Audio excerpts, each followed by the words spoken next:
that we're doing kind of really sophisticated work to really unlock the model's potential to help us with journalism. All right, John West at the Wall Street Journal. Really good to talk to you, John. Thank you. Now, Pienaar and Friends is coming up here on Times Radio.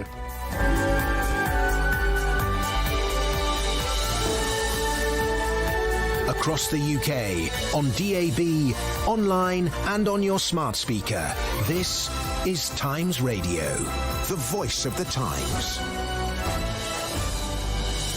It is 6 o'clock. I'm John Pienaar. Welcome to Pienaar and Friends. Tonight, that's Rachel Cunliffe from the new Statesman and the commentator Tim Montgomerie, formerly the founder of Conservative Home, who's now signed up with Reform UK. Lots to talk about over the course of the coming hour, and hopefully hearing your views too. So send me a text, send me a tweet, and we can all chat after the news with Laura Cook. Thank you. Good evening. A third survivor of child sexual abuse has withdrawn from the national inquiry into grooming gangs. Downing Street is denying the situation is in crisis. The Conservatives accuse the government of diluting the scope of the investigation. Shadow Home Secretary Chris Philps said Labour has never supported this inquiry. When calls for a national inquiry became public in January, the Prime Minister smeared campaigners as jumping on a far-right bandwagon. Comments like that are a disgrace. He also asked the government to appoint a judge as chair, not someone from policing or social care. Safeguarding Minister Jess Phillips said allegations of intentional delay and dilution were false. The Times can exclusively reveal that the Chancellor Rachel Reeves is planning to raise money in the budget by targeting limited liability partnerships. They're used by lawyers, particularly in magic circle firms, and it's believed the money raised could amount to around £2 billion. In today's episode of the State of It podcast, Stephen Swinford explains how the money will come from the partnerships. By some weird anachronism of the tax system, they're not subject to employers' national insurance. So our companies are, our businesses are, but they're not, and they're also treated as self-employed people. And Rachel Reeves is looking at that, and I'm told her view is that is fundamentally unfair. You have some of the richest people in the country that are paying less tax as a proportion of their income than other people, and she wants to redress that with a kind of national insurance tax rate on those very wealthy people. Preparations for talks between Presidents Trump and Putin remain undecided following a call between Marco Rubio and Sergei Lavrov. President Zelensky and European leaders, meanwhile, have said the current line of contact should be the starting point for negotiations after Donald Trump reportedly pressured Ukraine to surrender the Donbass. Elsewhere, Defence Secretary John Healey said the UK would provide £100 million worth of funding for the coalition of the willing. Times Defence editor Larissa Brown explained why there's some unwillingness among European nations. It's not clear whether the UK troops on the ground would be able to fire back. Would they just leave? In fact, Healey was asked about this a few months ago and he didn't provide a certain answer to that. So that was quite worrying. Putin will know this. He knows that he could test these forces. He could send in drones, claim that they're not actually Russian, attack some British troops and see what our response is. So it's an incredibly, potentially volatile situation. And I think that's what the Europeans are really afraid of. Shadow Justice Secretary Robert Jenrick has been accused of fomenting division and anger after he backed a ban of women wearing the burqa. Mr Jenrick, who ran against Kemi Badenoch in last year's Conservative leadership contest, departed from her position with his remarks on Talk. Well, I probably would ban the burqa. I think there's definitely a strong argument for it. Look, there are basic values in this country and we should stand up and defend them. A Labour Party spokesperson described it as another open challenge to Kemi Badenoch's authority from her once and future leadership rival. And the former Chief Constable of Northamptonshire Police has been charged with fraud and misconduct in public office after allegedly lying about his military service. The Independent Office for Police Conduct said Nick Adderley is accused of making false claims of being a decorated Navy officer while applying to work for the force. The Crown Prosecution Service said Adderley is also alleged to have lied about his education achievements. He'll appear at Westminster Magistrates Court next month. For a roundup of news on demand, find the Times News Briefing on the Times Radio app. Across the UK, on DAB digital radio, on the free Times Radio app, and on your smart speaker, this is Times Radio.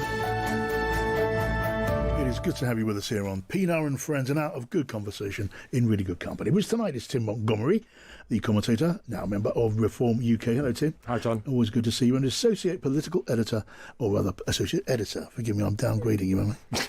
Either works. You see, she's such an egalitarian. That's Rachel Cunliffe from the New Statesman. Good to see you, Rachel. Hello. We have a very flat hierarchy at the New Statesman. Well, there you go. It's all, as I say, liberty, equality, and fraternity. Tim, what's your thought for the day? Well, John, I don't have a thought for the day for you. I have a tip of the day. Uh-huh. I, this afternoon, went to a betting shop, which I don't normally do, but I staked all of £5 on the next Labour leader. Yeah. And if I win, the odds are 50 to 1, I'm going to take you and Rachel out for drinks because I'll win £250. What were the odds again? 50 to 1. Okay, who's your choice? Ed Miliband. The next Labour leader. So first of all, I couldn't understand. I couldn't get his odds for next Prime Minister, but I could get him as next permanent Labour leader. So my rationale, which is to the point of my thought for the day, is I don't think Keir Starmer will survive as Labour leader in this Parliament. Yeah. Some will disagree, but and who are Labour leaking voters to now more than anyone else? The Green Party. Who is the greenest, sort of most solid, senior left-wing person in Keir Starmer's cabinet? I think it's Ed Miliband. Labour list polling of Labour activists show, I think, that he's consistently either the most popular Labour member of the cabinet or up there, more or less. He has, of course, done the job before. So, you can be reasonably sure he will, not do a bacon sandwich or whatever again. And would he win the next general election? I don't think so.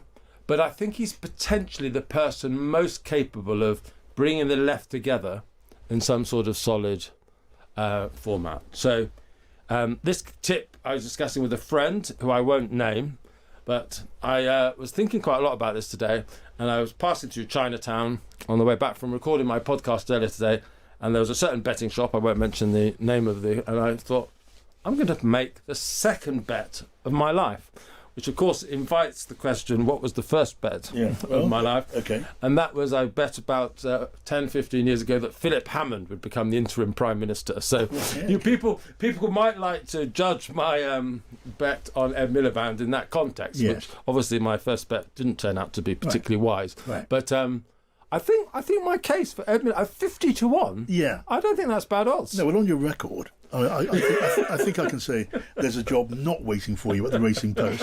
But I think your theory, I mean, it's a huge, long, obstacle course of ifs. Yeah. But it's got something to commend it, hasn't it, Rachel? I mean, Ed Miliband, after the way of the Labour Party, they always correct for the last leader, whatever they are, and Ed Miliband is certainly a correction to the left from the last leader. If the other potential candidates you might name include Wes Streeting and so on, he doesn't count as that kind of correction. And Ed Miliband, we're talking about the electorate, who are the electorate of the Labour Party membership here, not the country at large.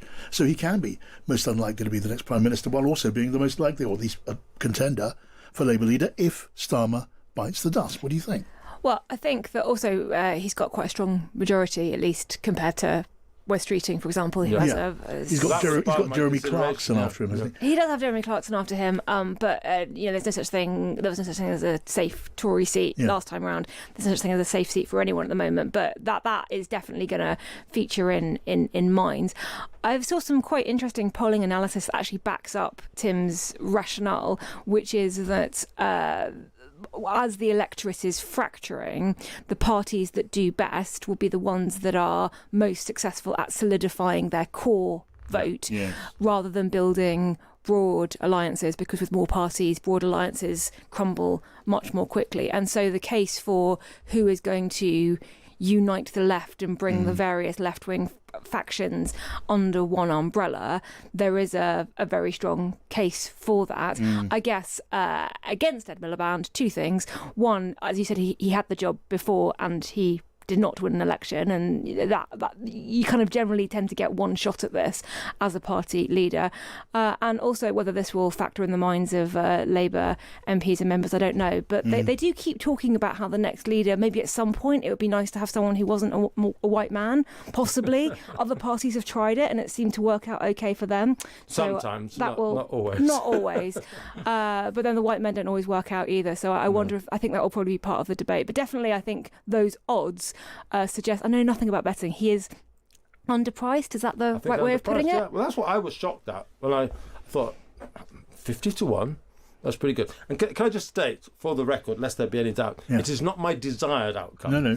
And, well, it is now, because 250 quid.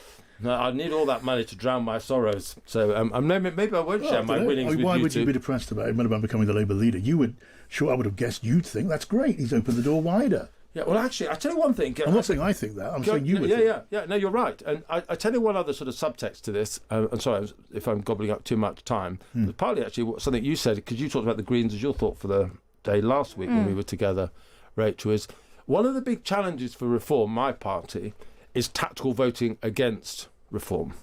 People wanting to stop Reform. And I think it's possible we might see that in the Caerphilly by-election that's coming up this week. I'm going to bow to Ollie Cole, who does Senate Voices here, which is a brilliant podcast, by the way. If people don't listen to it and want an update on Wales, I certainly recommend Senate Voices. He's our output editor today, I should say. It's really good. Not paying attention to the programme at all. Thumbs up there from Ollie. It really is good. And I think it may be the applied vote, get out the vote operation or tactical voting that may mean that Reform doesn't quite win this week. We'll see. But if the Greens continue to advance, and people think there is a likelihood of a Labour-Green coalition in charge of this country, I think that completely overturns the tactical voting issue against Reform, because I know a lot of Conservatives that the thought of Zach Polanski being anywhere near power frightens the life out of them. So I think, I think there's quite a few interesting subtexts to be talking about Ed Miliband. Well, it makes for an interesting conversation over a drink, if only we had a drink. Rachel, what's your thought for the day? Bit of a serious one from me today. I've spent all day reading Nobody's Girl, the memoir by Virginia Giuffre, the most outspoken victim of Jeffrey Epstein, who sadly took her own life earlier this year, and it's been published posthumously. And I also listened to the interview on Times Radio earlier today with Amy Wallace, who was her co-writer on this book, and there were so many details in it that really struck me, even as someone who has been following the Epstein case for many years, and I thought I knew most of it. So first point is that if you think you know what's in this book, go and read it anyway. And obviously the Prince Andrew angle is the one that has most captured the imagination of certainly the media here in the UK, and for good reason. But what really struck me about it is she builds up this, it's almost like a playbook for how abusers firstly spot potential victims, so young girls or boys, but people who are vulnerable by their circumstance, by what's happened to them in their past, by their financial situation, how they spot them, how they groom them, how slowly they break down their barriers, how they make victims complicit in their own abuse. There is a particularly haunting passage where Virginia Giuffre is pressured into going to recruit more younger girls than herself for Ghislaine Maxwell and Jeffrey Epstein, and why she felt pressured into doing that, and how all of these structures are built up around the victims that mean that it takes them a very long time to realise what's going on. They even have been trafficked and abused. And then when they do try and speak out, they're then discredited because of everything in their past that made them perfect victims in the first place. And I saw a lot of parallels with her story to, for example, the grooming gang scandal, and all of these girls who were able to be abused for such a long period of time because no one really cared about them, because they were seen as difficult or bad girls, or they'd had interactions with the law perhaps, and that the entire way that we think of victims and trafficking as a concept is wrong, and just perpetuates a situation where abusers can operate for many, many years with impunity, which is what happened in this case. So I was very struck by that. Yeah, well, that's an interesting and important point on an under-discussed subject. Okay, we're going to move on. And I do want to pass on something first, some useful news. It's an exclusive competition, actually, here on Times Radio, celebrating the release of a book, John Grisham's brand new thriller, The Widow, which is going to go to one lucky listener who will get a London luxury experience for two as part of the prize. It's a 2-night stay in a 4-star hotel, tickets to the Tate Modern's Picasso exhibition, and a wonderful 2-course lunch at the famous Level 6 restaurant. We'll throw in a travel allowance, some spending money, and 10 runners-up will get a copy of the book, The Widow. Easy to enter. Just go to Times Radio website. You can find the full T's and C's. You need to be over 18. competition closes at midnight on Monday, 3rd of November. So do get into it, and good luck to you. More to talk about in just a moment. Going to be talking about my conversation just a very short while ago on Ukraine and some truly radical ideas between one of the world's foremost, best-known former diplomats and a former high-ranking U.S. Army general. We will hear more about that and get the thoughts of Rachel Cunliffe and Tim Montgomerie too. It's now 6:15. I'm John Pienaar on Pienaar and Friends on Times Radio.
Times Radio app and listen to us wherever you are. John Pienaar on Times Radio.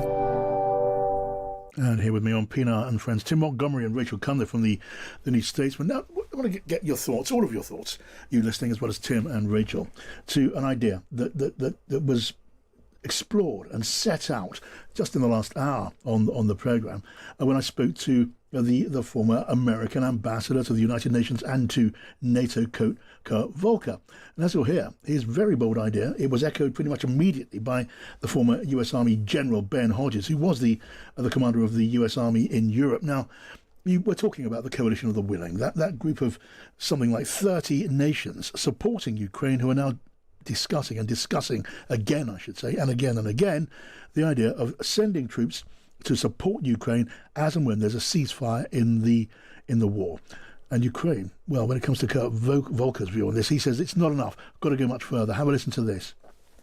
I think we have to start from the premise that Ukraine's defeat or Ukraine's failure would be a devastating blow to security in Europe as a whole, and likely lead to a wider war that would involve us anyway. And so if that is the case, then we ought to be trying to create some security and breathing space for ourselves by extending an air defense zone forward.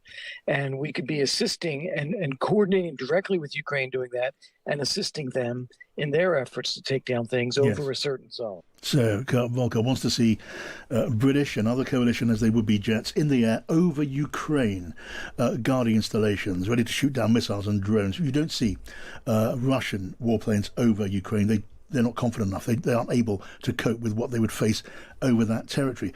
But you would see, under Volker's plan, RAF, other jets in the air engaging with Russian assets. And as General Ben Hodges explained to me, that would also very likely lead to direct engagement between those coalition forces and the Russian military. And he was all for doing that. Listen to this. This is not charity for Ukraine. This is about preventing an expansion of the conflict that will affect the rest of Europe. Yes. So we are where we are now because we have hesitated in the past. We were always too worried about what Russia might do instead of acting decisively with the full weight of what we have in Europe and the United States and Canada. Yes. So get the mission right. Make it very clear. And this is where elected officials have to talk to their publics as if they were adults and explain what is at stake and why we have to do this. So that is very strong stuff, don't you think, from a high-ranking military former commander, from a very high-ranking diplomat saying, call Putin's bluff. Don't wait for the ceasefire. Send the troops into Ukraine now while the war is raging. Help train those Ukrainian troops. Help guard the skies. Don't let Putin call the shots all the time and call his bluff. There's a lot to commend that argument, I wonder, don't you think, Tim? There is, but it's probably a step too far for me. I certainly regret the fact that at the White House meeting with Zelensky and Trump last week, the President of America didn't give Ukraine Tomahawk missiles. I think there's an awful lot more that we still can do to give Ukraine the tools to fight the fight and win, or at least make the cost for Russia of continued fighting just too high. I worry about putting NATO forces directly in the firing line, because I think once you do that, you can see a rapid escalation whereby basically NATO is at war with Russia. And that was always Biden's caution in undersupplying Ukraine when Biden was the American president. So I'd rather see an escalation of supplies rather than escalation of our own involvement at this stage. What do you think, Rachel? I think there was a lot there, and quite striking for him to talk about, what was that phrase? Urging politicians to talk to their publics as if they're adults, with the implication there that European leaders are not talking to the population of Europe like we're grown-ups, and not willing to level, I guess, with their citizens, and I'm including British citizens in this, about what the potential risks might be if Russia is enabled to win this war and to subsume vast swathes of Ukrainian territory, the message that sends to Moscow and what could come next. And I'm kind of interested in that argument, because I remember earlier this year, I think it was January or February, when there was a big push for this coalition of the willing, a big push for European defence spending, particularly in Britain, British defence spending, to rise to meet the challenge. There was an argument, and I heard it from some Conservative figures as well as from Labour figures, for the British government, for Keir Starmer to go to the public and say, this is a security threat like we haven't experienced in a generation, therefore we're going to have to raise taxes in order to maintain British security. And there would have been a case for doing that. They didn't do that. They took the money out of the aid budget. They continuing, and we might talk about it later on the programme, continuing to have real serious budget constraints when it comes to additional taxes here and slight spending cuts here and tweaks around the edges. But I think there was, and maybe there still is, an opportunity to talk seriously about what is at stake and what Britain's role in the current risk landscape should be. I just don't think that conversation is happening now. Certainly I don't think it's happening here in the UK. Possibly it's happening in other countries, in Poland, in the Baltics, in Germany even. It's not happening here in the UK. Yeah, and if it is happening, it's happening very, very much behind closed doors. Well, not with the public. No, indeed. And among policymakers, military commanders. And assuming that conversation is going on, it does seem that the spirit of caution is winning the argument again and again. We got our listener who writes in. This is a David. He says, Western Europe isn't that committed to Ukraine. The money we spend to support them is small beer relative to GDP. We don't even want to and can't fight. David says that. And it's about maybe, taking on that argument and countering it, because we heard from both Kurt Volker and from General Ben Hodges. It is a gamble, obviously a big gamble, to take the step that they're proposing, but also a very big gamble not to. And at the moment, if Putin walks away from this or is able to reach some sort of accommodation on his terms, not anyone else's, he's not going to stop there, is he? From all anyone knows about Vladimir Putin, it will be a staging post for further aggression down the line. This would mean now is the time to take a stand. Now is the time to stare at Putin and make him blink. And I find that a pretty powerful argument. You clearly do. And whenever you come close to expressing an opinion, John, which you rarely do, I always take notice, because it's obviously impressed you. I still don't. I listened carefully to what Rachel said as well. I don't see why you wouldn't first of all try the escalation of military supplies before you would take that extra step that they were recommending. And one slight sort of quarrel I would have with how you framed the argument a minute or two ago is actually I think Russia has borne an incredible cost already for this war. They are losing many more troops than Ukraine by most accounts. Russian mothers, Russian fathers, Russian sisters, brothers, they are losing their young Russia. At a ratio of around 5 to 1. Is it really as big as that? Yeah. So the cost is huge. The economy is in the doldrums. And I think people have seen Mitt Romney, the former US presidential candidate, has been very articulate on this. We've also seen that the Russian military is nowhere near as good as we thought it was. So Russia does not have the authority that it once did. It invested hugely in Syria. And basically, because it had to divert all its resources to the Ukraine war, it's lost Syria. The idea that Russia is going to emerge from any, if the conflict stopped now on the lines of, the territory that's taken in Ukraine now, I think Russia would still, Putin would be able to claim a victory of sorts. But for all those reasons that I've just articulated, I think it wouldn't be. I think it would come to rebound on him quite quickly. Yes. And I think it's one of the reasons why he wants to keep fighting. Yeah. Because he knows he hasn't really got enough so far from the amount of toil, treasure, and blood that he's put in. Yeah, well, listening then, I mean, those are powerful arguments. Listening to Kurt Volker, listening to General Ben Hodges, and also I spoke to a former general from the Army of Finland, the leader of the armoured brigade in Finland, who's now a member of the European Parliament, who also agreed with this. And they put their arguments together, and they're saying your point that Russia is in some ways very much on the back foot, maybe even on the roads. They haven't gained a great deal of ground. It is a stalemate.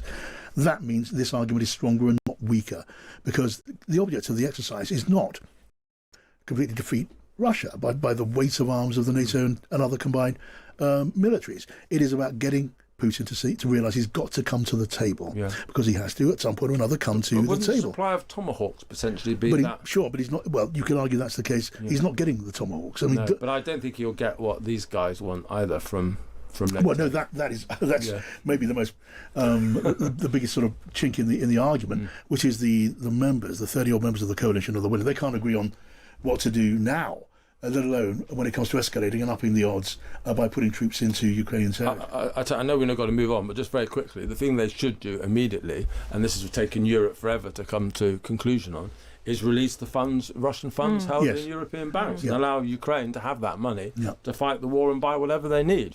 That's if Europe could do anything today to help Ukraine, that's what it should be. Yeah. Anyway, but those are the arguments we've heard from those, sort of high-value contributors. We've heard from Tim, who's also a high-value contributor, and as he correctly points out, I see the force of this argument. I want to know what you think. Send me a text, 87222, start with the word Times. Should the boots go onto Ukrainian ground now? Not to the front line, but by way of support, and jets in the air, again, by way of support. Send me a tweet at Times Radio. Now, let's have a look to what's going on after this show at 7 o'clock. Darren Morris is here with me in the studio. Hello. Hi to you, Darren. I've almost forgotten that I was on. I was just thoroughly enjoying that. Rachel knows this is one of my favourite bits of Times Radio. What did I've called you Montcliff. You did. That's not going to catch on, that is it? I like it. Oh, I see. I like it. Yeah. Yeah. I'm normally driving to five-a-side football at this time, and I often set off a little bit early and do a little bit of a longer route so that I can listen to you guys. Apparently, Tim, we're his favourites. You are my favourite. I've never had a fan before. Well, can I return the compliment, because I was listening late at night on Saturday to your interviews with Jeremy Vine and Ian Hislop and I've forgotten. Were you really listening? Lewis. What's the name? Former New Statesman journalist. Oh yes, Helen Lewis. Helen Lewis. Yeah. I know. Brilliant series of interviews. This is getting sickly. Let's get on with it now. Let's move on. We'll talk a little bit about Boris Johnson at the COVID inquiry, of course, today. Do you know we've just been having a bit of a debate in the office about who do you speak to for that story, and it sort of took us back to the many conversations that we had making radio during the pandemic. When you had a story like that coming along, right, and the sorts of the merits for and against the idea of closing schools, do you speak to a virologist? Do you speak to a public health official? Do you speak to a parent, a teacher? Do you speak to, a child maybe? Because the honest truth is you will get a different answer from almost all of those, right? They will all give you a different level of risk, probably. They'll all give you a different level of cost, probably. And I think, there's not a lot of sympathy, is there, for Boris Johnson and the government of the time, really, as in the way that we sort of look back on that period. But I think that just to speak to the complexity of it, how difficult a decision like that must have been, taking it in quick time with all the information flooding at you in the way that it was. And I think I'm not really sure if he sort of articulated that today, but he called it a sort of personal horror, didn't he? And a complete nightmare. So we've landed on teacher. We're going to speak to a teacher. So, and actually, quite interestingly, a teacher who was teaching primary school students during the pandemic and now teaches secondary school children, much older children. So he sort of watched their journey. So he'll be able to give us a really interesting perspective on that as well. We'll dig into, I know you've been talking about, we'll dig into why the grooming inquiry that isn't, appears to be sort of crumbling in front of the government's eyes. Latest on Ukraine and the Middle East as well. All the night's news, some breaking news as well to come after 8 o'clock tonight. We've got some developments, tax and spend related, as the long road to the budget continues. So we'll get into that. Okay, Daryl Morris, and we're looking out for that breaking news in the Times, which is due a little later on in the evening. Good to talk to you. Thank you. At 6 o'clock, right after Pienaar and Friends, here with Rachel Cunliffe, with Tim Montgomerie. Time now. We're going to go to the States in just a minute and get the latest over there, because there's always something over there we want to catch up on. First, the news with Laura Cook. Across the UK, on DAB, online and on your smart speaker. This is Times Radio. Thank you. Good evening. Solicitors, family doctors and accountants are being targeted by the Chancellor Rachel Reeves as she plans to raise money in the budget by changing the rules surrounding limited liability partnerships. It's believed the money raised could amount to around £2 billion. In today's episode of the State of It podcast, political editor Stephen Swinford explains how the money will come. By some weird anachronism of the tax system, they're not subject to employers' national insurance. So our companies are, our businesses are, but they're not. And they're also treated as self-employed people. And Rachel Reeves is looking at that, and I'm told her view is that is fundamentally unfair. You have some of the richest people in the country that are paying less tax as a proportion of their income than other people. And she wants to redress that with a kind of national insurance tax rate on those very wealthy people.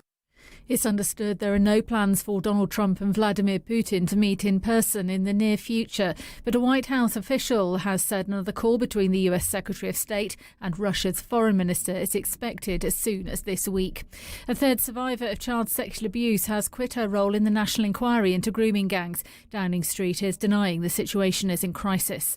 And a former chief constable of Northamptonshire Police who allegedly lied about being a highly decorated naval officer has been charged with fraud and misconduct in public office. Nick Adderley allegedly claimed he was a former lieutenant commander in the Royal Navy, had served in the Falklands and was entitled to wear Associated Service medals. And for a roundup of news on demand, find the Times News Briefing on the Times Radio app. This is Times Radio.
Times Radio on your smart speaker. Just say Play Times Radio. Across the UK, on DAB digital radio, on the free Times Radio app, and via your smart speaker. This is Times Radio. I'm John Pienaar here with Pienaar and Friends. Tonight, that is Rachel Cunliffe from the New Statesman and Tim Montgomerie. And we're joined on the line from Washington, D.C. by Lara Spirit, the Washington correspondent of the Times. Hi to you, Lara. Hi, John. Great to have you with us. I mean, there's a lot, as always, Lara, that I want to just get your thoughts on. We want to sort of discuss with you and with each other. I'm just going to start with one of the big stories today, which is Gaza, where we had J.D. Vance, the president, joining that team in Israel. Jared Kushner is already there. Steve Witkoff is already there, and the idea is to try and push along the ceasefire until it becomes a political process, until that becomes something like a peace process. We spent a lot of time discussing the obstacles and the way of doing that, but I wonder how the mission is seen where you are, Lara. Is there optimism about this very difficult mission? Well, of course, J.D. Vance arrived in Israel at a very important and crucial moment in terms of this very fragile ceasefire deal. We saw numerous instances of violence over the weekend. Now, watching Vance just now in Israel, where they were announcing a new de-escalation center in southern Israel, he was very, very keen to put a very optimistic face on it. He said that he was very optimistic. He admitted that there was a lot of work left to do to secure long-term peace in Gaza. And he also denied that he was there specifically to bolster anything like an embattled peace deal. He said actually he'd been wanting to come for quite some time, and this provided an opportunity to do that. And he said, we're doing very well, we're in a very good place. So clearly he wanted to make it clear that there was nothing that was kind of immediately threatening this in any big way. But he did notably repeat President Trump's previous threat that Hamas would be obliterated if it did not comply with the terms of the deal. Specifically, we're talking at this moment about hostages after, of course, Israel furious that only 13 out of 28 of the bodies of those dead hostages have been returned. Now, in the wake of a new threat from Trump today, we now have news from Hamas that it will release the bodies of 2 further hostages tonight, following that threat that we saw on Truth Social that allies would straighten out Hamas if they undermined that deal. So it's been a kind of fast-moving day, I think, in terms of this, but J.D. Vance very clear that he thinks there's no reason at the moment to worry that peace in Gaza isn't achievable with a lot of hard work. I mean, one of his messages, Lara, wasn't it, that he said time for patience. This was never going to be easy. Let's just see the thing play along. Have a listen to this then from J.D. Vance a little earlier on. I want to say that there is this weird attitude I've sensed in the American media, in the Western media, where there's almost this desire to root for failure, that every time something bad happens, that every time that there's an act of violence, there's this inclination to say, oh, this is the end of the ceasefire, this is the end of the peace plan. It's not the end. It is, in fact, exactly how this is going to have to happen when you have people who hate each other, who have been fighting against each other for a very long time. We are doing very well. We are in a very good place. We're going to have to keep working on it, but I think we have the team to do exactly that. So calling for patience. I mean, the president put out a Truth Social posting. I mean, quite long, even by his own standards, which I just want to get your thoughts on what he said, Rachel. He was talking about how the America's, and this is capitalized, now great allies in the Middle East and areas surrounding the Middle East. He said they are, and I'm quoting now, explicitly and strongly, with great enthusiasm, informed me they would welcome the opportunity, still quoting, at my request, to go into Gaza with a heavy force and straighten out Hamas if Hamas continues to act badly. I mean, just that. Frequently, the president's Truth Social posts make you rather blink. But that, if it means anything, it means that Arab nations are saying they'd be happy, I wouldn't say happy, but they'd be willing to go into Gaza and fight with Hamas if Hamas are in the business of fighting. That's an extraordinary thing to say, isn't it? Yeah, that's a huge claim, and I don't think so far we've seen any evidence of that in discussions or anything like that beyond that post. But I think the big question since the first phase of the deal was announced has always been, okay, once you've done the prisoner release and the hostage release, what comes next? Who actually is going to govern this area of land that is currently in the grip of a terrorist organisation? Everyone agrees that it can't be the terrorist organisation, but are you going to have the Americans sending troops in? They've said no, possibly some in Israel, but not in Gaza. Are you going to have the Arab nations going in to police it? Who is going to pay for it? There's been suggestion from the White House, I think, that the Arab nations surrounding the region have suggested that they might pay for it, or pay for some of the rebuilding and the policing, but we haven't had any details of that, and really it's all going to hinge on how long the White House stays engaged, isn't it? That is. Let me just read on from this Truth Social post. He says in this post, it's a beautiful thing to behold. I told these countries and Israel, not yet is capitalised. There is still hope, he says, that Hamas will do what is right. If they do not, an end to Hamas will be fast, capitalised, furious, capitalised and brutal. I mean, Lara Spirit, is that being re-echoed by the White House? So the suggestion that you have a collection of, it seems, Arab states, maybe majority Muslim states, who are being held back from taking on and destroying Hamas by the president. Are they echoing that? I mean, when you heard JD Vance asked on this today, he did obviously repeat that claim that Hamas would be obliterated if it didn't comply. But he also notably followed Trump's lead in refusing to set out any timeline on which Hamas would need to disarm before the US would be involved in that case. And we still had as you say, no clarity on which countries have actually offered to go into Gaza here. But that would be for the purpose of the security force. To stabilise security, to train the police. This is a claim that these countries are almost straining at the least to go in and destroy Hamas, which is a different proposition altogether.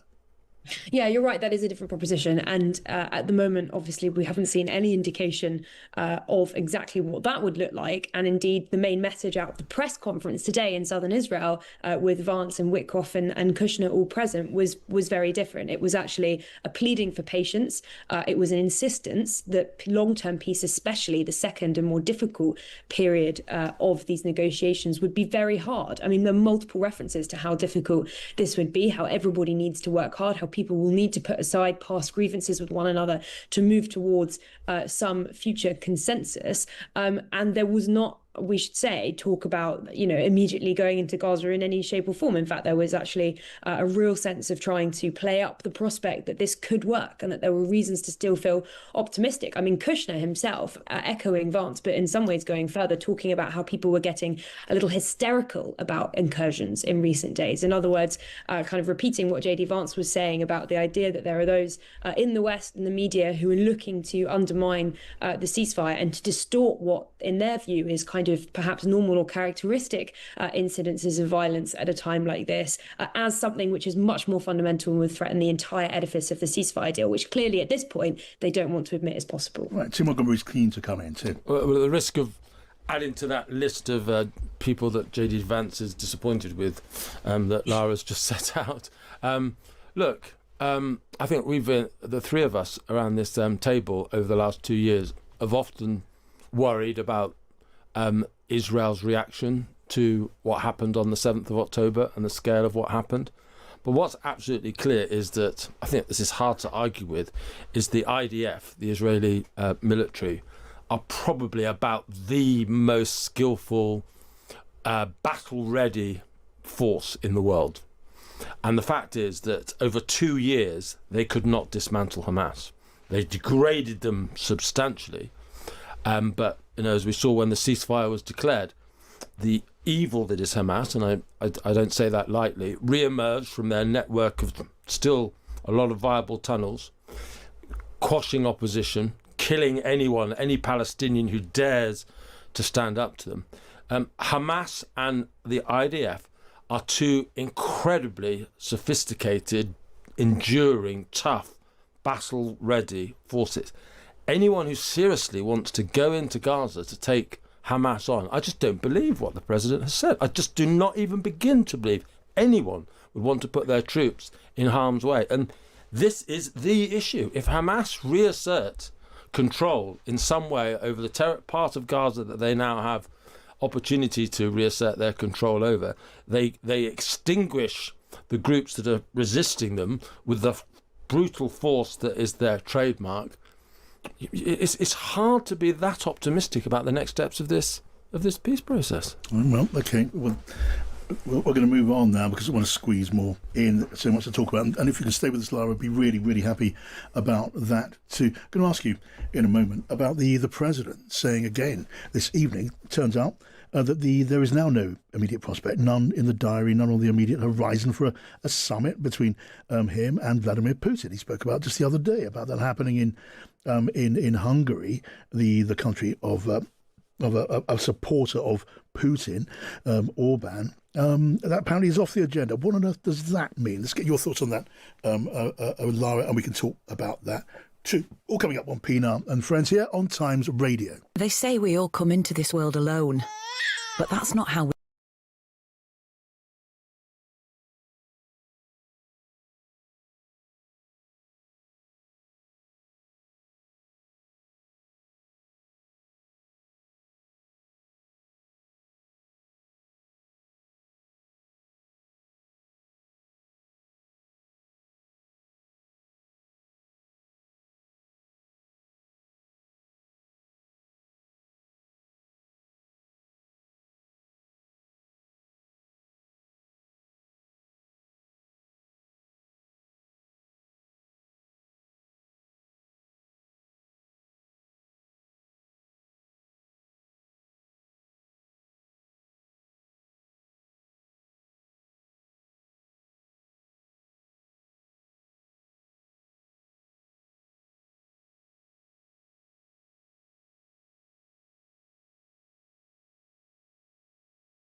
PM as she brings you tomorrow's Times Today. An exclusive look at the stories making tomorrow's headlines. John Pienaar on Times Radio.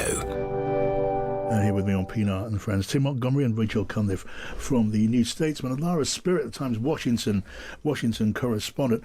I just want to squeeze in. We've been spending a lot of time today, Lara, talking about Ukraine and a plan, an idea, a suggestion floated by Kurt Volker and backed up by General Ben Hodges, former supreme commander of the army in Europe.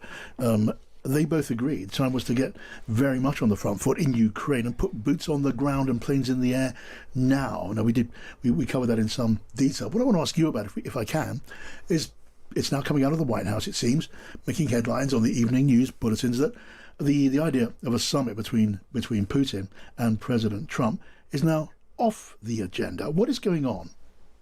Yeah, so a White House official has said that there are no plans for a meeting between Trump and Putin in the immediate future, saying that a meeting between Rubio, the Secretary of State, and Lavrov, who's of course the Russian foreign minister, had been a productive call, but that there had been no plans after that for an immediate meeting. Actually, it's very clear that what happened during that meeting, it seems, according to reports, was that the Russians had refused to move from their maximalist stance, and that the possibility of having a meeting appears to have broken down after Lavrov questioned the root causes of the conflict and has moved away from Trump's ceasefire proposal. And we know, of course, that during that 2-hour call with Trump last Thursday, Putin made demands that Ukraine actually surrender the entirety of the Donbass region, that coal mining region in eastern Ukraine that Russia hasn't been able to take over in 11 years. So clearly there is a long way left to bridge before the two of them actually do meet in Budapest, and what had been touted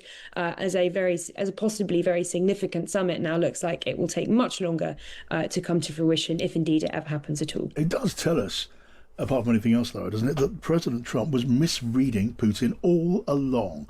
All of that apparent uplift of optimism, his talk of Putin wanting to do a deal, if only to please him, Donald Trump, was completely wide of the mark.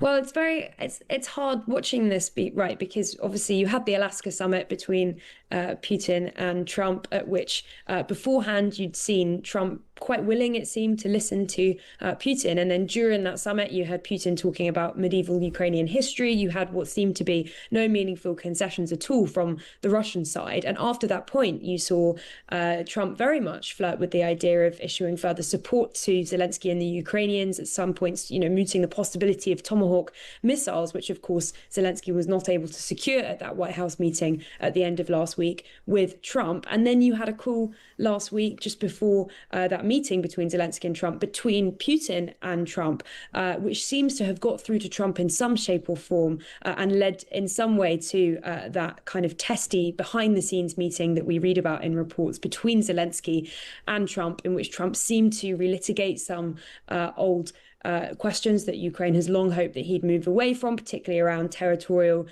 concessions, particularly at one point Trump saying that actually Putin had described it as a kind of special operation, not even a war, indicating perhaps that Zelensky would need to be making significant concessions were they to come to a deal. And Trump clearly, according to reports, quite angry about how that meeting went. And now, of course, we're in a position where those high hopes for peace, which of course had followed on from success in securing that Middle East ceasefire deal from the White House, of course, seem to have run into something of a roadblock now with regards to getting some sort of peace in Ukraine, and this meeting at the moment proving fairly elusive. Yeah, I mean, who on earth knows? Well, you have to wonder now, would there be another zig to the latest zag by President Trump? Is he going to warm up again to the idea of providing Ukraine with, or providing Ukraine's friends, selling them Tomahawk missiles to pass on to Ukraine? Maybe he's going to turn back in that direction. Who knows?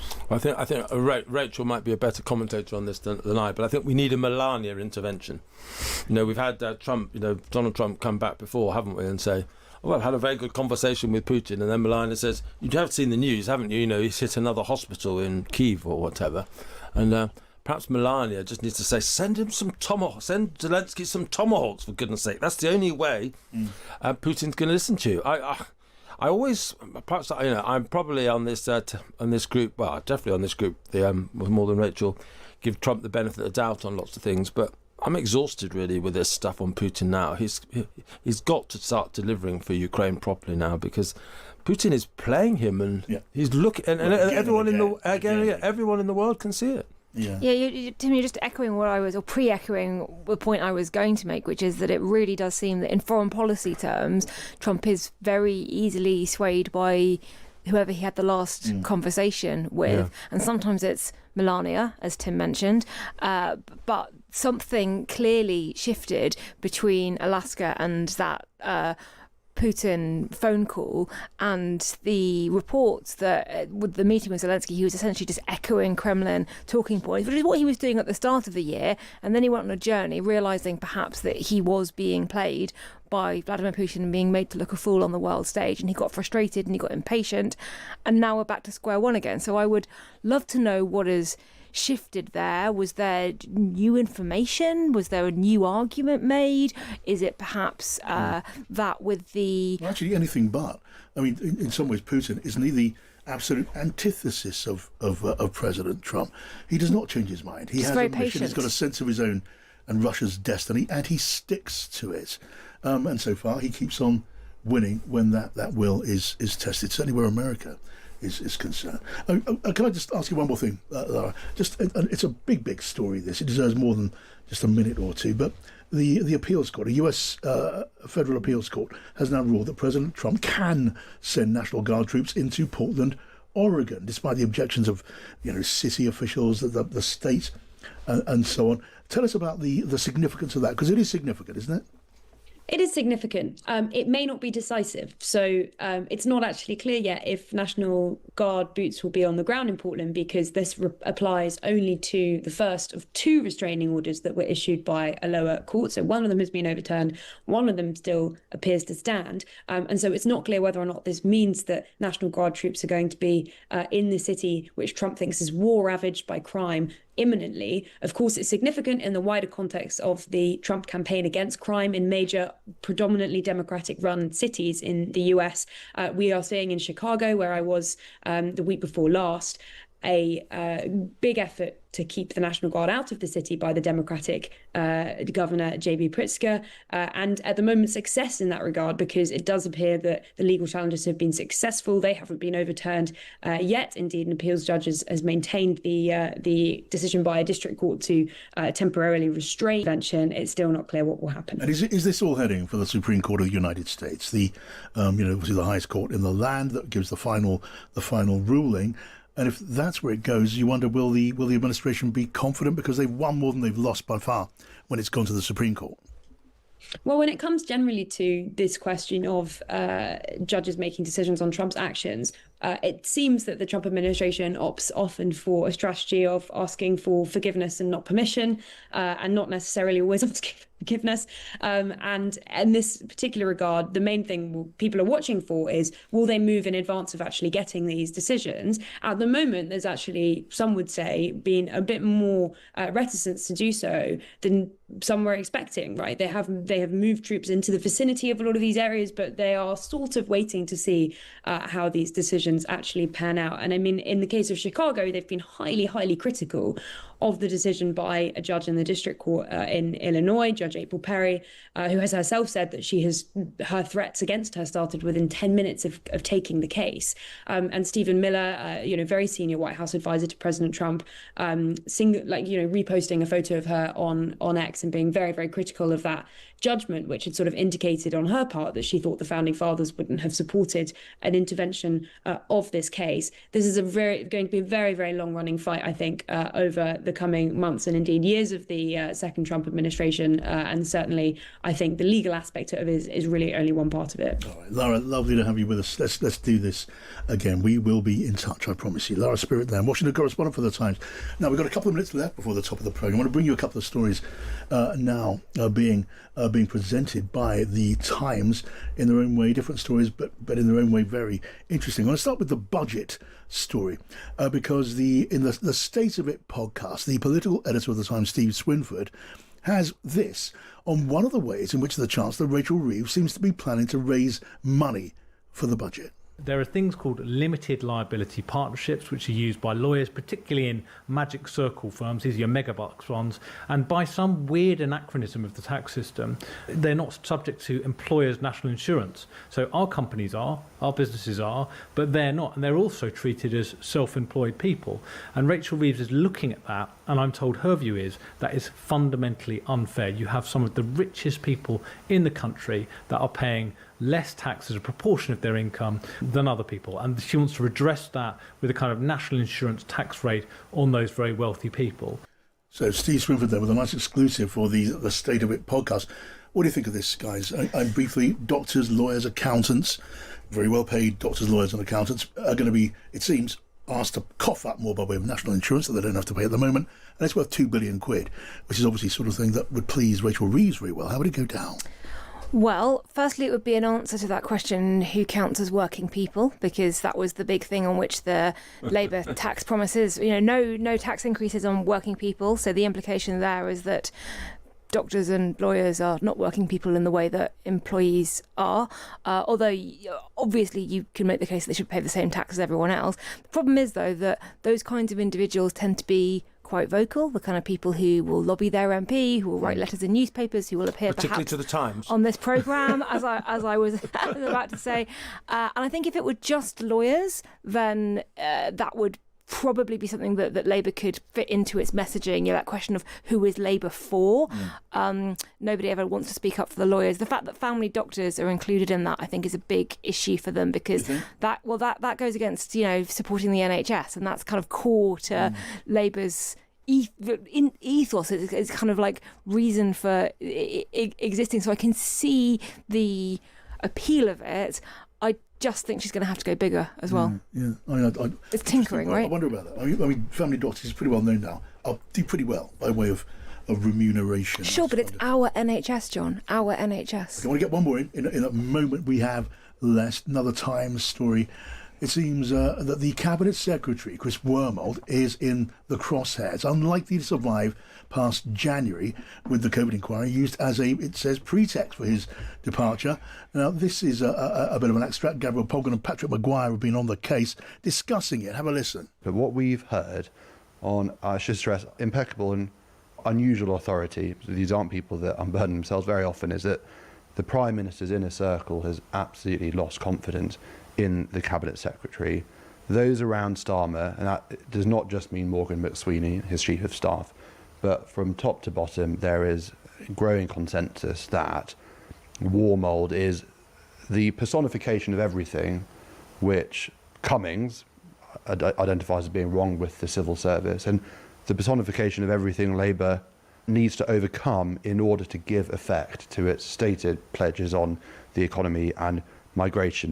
Well, what about that, Tim? I mean, the Cabinet Secretary, Chris Wormald, being fingered as the personification of everything that's wrong with the civil service. It seems like a more precarious position than being a Premier League football manager. I think that the most precarious position anywhere, seemingly, in government is to be someone that Keir Starmer appoints to Downing Street. You know, it was very much the Prime Minister's choice of civil servant. Everyone seemed to get the blame, apart from him himself. All right, Tim, on that epigram, I'm going to close things for tonight. Ollie Cole was our producer, Isaac Marley at the keyboards. I'm back tomorrow, and Darren Morris is up next on Times Radio.